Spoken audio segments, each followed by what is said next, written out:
হঠাৎ এনসিপির নেতা চলে গেছে জামাতে, জামাতের নেতা চলে গেছে বিএনপিতে, বিএনপির নেতা রিজাইন করে জামাতে যোগ দিছে। ওমা কি কারবার সারবারে, আমাকে নমিনেশন পাইতে হবে, আমাকে নির্বাচনে জিততে হবে, এটাই এখন খেলা চলছে এখানে। আপনার জামাত আর চরমনায়ের ইসলামী আন্দোলনের জোট আপনারা আশা করেন কেন? আপনার আশাটাই তো ভুল। এটা ইসলাম প্রতিষ্ঠার জোট না, এটা হলো নির্বাচনী বৈতরণী পার হওয়ার জোট। এটা কোনো ইসলাম প্রতিষ্ঠার জোট না। আল্লাহর দিন বিজয়ের কোনো সম্ভাবনা নেই এটার দ্বারা। ওই নির্বাচনকে নিয়ে জোট হয়েছে, এখন ভাগে বনে নাই, আসন বন্টনে বেশ কম হয়েছে, আবার জোট ভেঙে গেছে। আবার দেখবেন একদল আরেক দলের 14 গোষ্ঠী উদ্ধার করবে। ইসলামী আন্দোলন বাংলাদেশ চরমনাইয়ের পক্ষ থেকে 112টি আসন চাওয়া হয়েছে এবং জামায়াতের পক্ষ থেকে ঘোষণা দেওয়া হয়েছে যে 35টির বেশি আসন চরমনাইকে দেওয়া সম্ভব না। এই বিষয়টা নিয়ে তাদের মধ্যে একটা বাকবিতর্ক চলতেছে এবং ইসলামী আন্দোলন বাংলাদেশ চরমনাইয়ের নাইবে সিনিয়র আমির ফয়জুল করিম তিনি বলেছেন যে যদি এই সিদ্ধান্তের উপরে জামায়াত ইসলামী অটল থাকে তাহলে আমরা যে কোনো সময় জোট থেকে জামায়াত ইসলামকে বাদ দিয়ে দিতে পারি। তাহলে এই বাংলাদেশের বড় দুটি ইসলামিক আন্দোলনের ক্ষমতা নিয়ে এই যে মানে দর কষাকষি, এই বিষয়টাকে আপনি কিভাবে দেখছেন? এই বিষয়টা আমি আগেও বলেছি, এই ধরনের জোটের কথা আল্লাহ কোরআনে বলেননি। আল্লাহ কোরআনে বলেছেন মোমেনদেরকে সীসা গলানো প্রাচীরের ন্যায় ঐক্যবদ্ধ হও। এই আয়াত এটা আলেমরাও জানে, চরমনার হুজুররাও জানে, জামাতের নেতারাও জানে। সাপ্পান কা আন্নাহুম বুনিয়ানুম মারসুস। সীসা গলানো প্রাচীর, কাঠের না, লোহার না, বাঁশের না, সীসা গলানো। সীসা গলিয়ে দেওয়াল নির্মাণ করলে যেমন মজবুত, ঠিক তেমনি।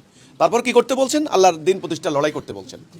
আনাকিমুদ্দিন নির্বাচন করবেন, নির্বাচনকালীন জোট হবে, জোটের আবার ভেঙে যাবে, ঠুনকো ব্যাপার নিয়ে, স্বার্থ নিয়ে দর কষাকষি করবেন। এই ধরনের জোটের কোনো ভবিষ্যৎ নাই, এটা আমরা আগেও বলেছি। বাংলাদেশে যারা নির্বাচন করে, নির্বাচনকে সামনে রেখে যে তিলিস্মতি গত কয়েকদিনে হয়েছে, এই দল ওই দলে যায়। আগে যেরকম ওই যে আবাহনী মোহামেডান খেলা হইতো না, আবাহনী মোহামেডানে দেখলাম নির্দিষ্ট টাইমে, ওই যে মোহামেডান ক্লাব আছে, আমরা আগে থাকতাম তো ওখানে যাইতাম, দেখতাম যে মানে আগের দিন রাত 12টা পর্যন্ত কোনো প্লেয়ার এদিকে যায়, কোনো প্লেয়ার ওইদিকে যায়, টাকা দিয়ে দল টানাটানি, দলের মধ্যে মানে প্লেয়ার কিনে নেয়। এই অরাজকতা দেখলাম গত কয়েকদিনে। হঠাৎ এনসিপির নেতা চলে গেছে জামাতে, জামাতের নেতা চলে গেছে বিএনপিতে, বিএনপির নেতা রিজাইন করে জামাতে যোগ দিছে।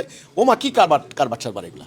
তো নির্বাচন আসলে দলের কোনো নীতি, আদর্শ, কর্মসূচি, তোলাই কেয়ার, এগুলো কোনো ব্যাপার না। আমাকে নমিনেশন পাইতে হবে, আমাকে নির্বাচনে জিততে হবে, এটাই এখন খেলা চলছে এখানে। আপনার জামাত আর চরমনায়ের ইসলামী আন্দোলনের জোট আপনারা আশা করেন কেন?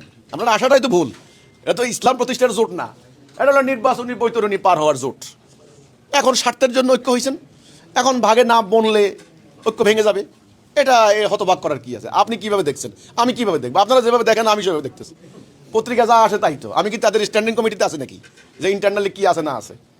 আপনারা যেভাবে দেখেন না আমি সেভাবে দেখি। সেটা কি? এটা কোনো ইসলাম প্রতিষ্ঠার জোট না। আল্লাহর দিন বিজয়ের কোনো সম্ভাবনা নেই এটার দ্বারা। ওই নির্বাচনকে নিয়ে জোট হয়েছে, এখন ভাগে বনে নাই, আসন বন্টনে বেশ কম হয়েছে, আবার জোট ভেঙে গেছে। আবার দেখবেন একদল আরেক দলের 14 গোষ্ঠী উদ্ধার করবে। এটা আমরা এ পর্যন্ত দেখে আসছি। সামনে এর ব্যতিক্রম কিছু হবে বলে আমি মনে করি না। কারণ সম্মান, শ্রদ্ধা, ভক্তি, সমর্পণ, আনুগত্য আছে কিছু নাই।